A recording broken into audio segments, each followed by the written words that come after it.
spend every waking moment trying to understand it, and it would be a life well spent. Okay, that's it. And then to convey to others that love of God. And how are you going to do it? By your beliefs. Are you an egalitarian? Do you want the best? Are you idealistic? Would you withhold any good thing from anybody else? So judge yourself, and then you'll know if you'll be found worthy to stand before your owner. And if you fall and fail, it starts in our minds, right? Because we have stinking thinking, and then it transfers out our mouth and our behavior. So, false pride is involved, and erroneous, deceitful, self-deceitful belief systems are in there, which are very powerful. So we can't criticize somebody to the point of judging them and condemning them for their belief systems. I mean, these belief systems are very powerful. People are very passionate about the beliefs they hold. They're very defensive, and they will fight and die. So, that's worthy of some respect, okay? Everybody deserves dignity and respect. If you want dignity and respect, you should give it to other people, even when their belief system is wholly erroneously. And you're like, oh my God, this person's so obvious on the highway to hell, what they believe. But are you going to get all self-righteous? Remember, self-righteousness is a form of elitism, and it's the ugliest quality out there. Okay, this is hypocrisy. This is a double standard thinking.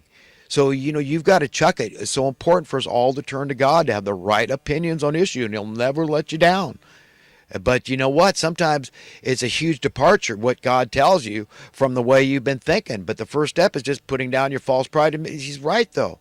I mean, if I want to be free, if I want to fight this good fight without seriously cutting into my life expectancy by getting all stressed out and buying in this division crap that's just stressing me out, making me, believe that, hey, the only hope is a civil war and we'll show them what's what when we get control over. Has it ever worked in history? No. I mean, once in a while you get some psychopathic despot that stands up like Hitler, and then we rally around. All the good men and women come to the aid of their country, and they go kick the tyrant's ass. That's fine. That's good. That's what the military is for. I'm all for the military and law enforcement under those circumstances. But remember, the people that are really causing our problems are hidden. They're clandestine.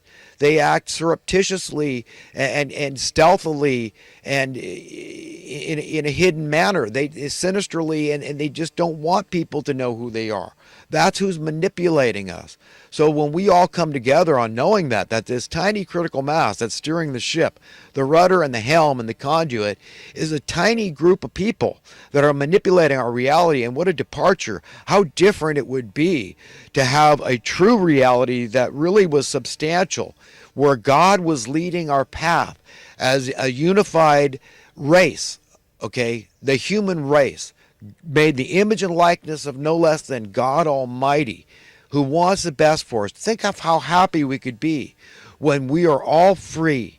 Do you understand? That's what we've got to want for each other. And when you realize, hey, if we shared the wealth of this planet, you talk about prosperity, we'd have prosperity coming out the wazoo. Okay, that's it, man. End of story. We can have whatever we want. We could, if we wanted, we could have such a superfluity that everybody could have a jet airliner if they wanted to. All 7.5 billion people. Some 7.5 billion people. You can never. I mean, people are being born, died every minute. So it's hard to have an exact figure, but it's somewhere in that range. I think that You like to think the census are accurate. Who knows? Maybe there's really only 500 million people on Earth. For all I know, I've never actually counted the population. But you like to think that, maybe they do know about how many people there are on the Earth. But you understand what we're up against here is monsters. They want to get rid of the vast majority of us. And the vast majority of us are disempowered because we're duped, we're self-deceived. Our belief systems are erroneous. They have been manipulated by monsters, okay, that have told us this is the only hope, is just to conform. That's it. They've convinced you to conform. The only answer is go out and get a good education, get a good job, look after old number one, and if you can afford to have a family, you can have a family. Other than that, don't bother. There's no more social welfare left. The system is thoroughly wrecked up. We got $50 billion a year going into subsidized housing costs for poor people, and it's all gone. Okay, but we're not going to let the immigrants know that. Somehow, I mean, how is it that we don't see the immigrants out in the cold? It's never people that speak a different language. I meet the homeless all the time, and they're always Americans. They always speak perfect English or American, whatever you prefer. But you understand, this is unnerving to me. It's insufferable. It's absolutely untenable. And yet we got these people standing up on their high horses and saying that I lack compassion, that I don't understand America because America's a land of immigrants. If I don't want all immigrants in the world, and I'm just a big fat meanie, don't you know these people are being terrorized in their countries, and they're impoverished and hopeless, and they got gangs throwing them out of their houses and intimidating them. Don't you know what's going on in these countries? They're ruined socialist messes. Okay, don't you know? Be compassionate, man. Let them all in. Gosh, you're un-American, man. You're a monster. You're a xenophobe, and yet no attention paid to the fact that we got all these homeless people in America, and that figure is increasing as we're all forced to play this rigged game of what amounts to monopoly, and people are out all the time. And oh, my rent went up $50. I'm out. Do you understand how this thing works? And nobody cares because we're going to ship in young, strong immigrants with Bill Kristol right there. Of course, we got to keep those cocky minimum wage workers in their place. Even though I've told you already how cocky the minimum wage workers are. 55 years ago, you could comfortably take care of your entire family, including your wife, if she chose to stay home and be a housewife, okay, and a mother, okay, and take care of the family. She could do that 55 years ago. Where are all these people that profess to be conservatives? Where are they on this, basic income? How do they, when knowing that it would save vast sums of tax dollars because crime would plummet, which is a huge amount of your tax dollars are going to the criminal industrial complex. I mean, paying for the jailing and $50,000 a year right there. Okay. Which, these convicts really have to earn their 3 hots and a cot now because the jails are full. They're brimming over. So, if you don't want to be homeless again and be released from prison, I mean, you better do something heinous. I mean, you got to commit a murder or something, make it look like manslaughter or something. I don't know. Just so that, you don't want the death penalty. But,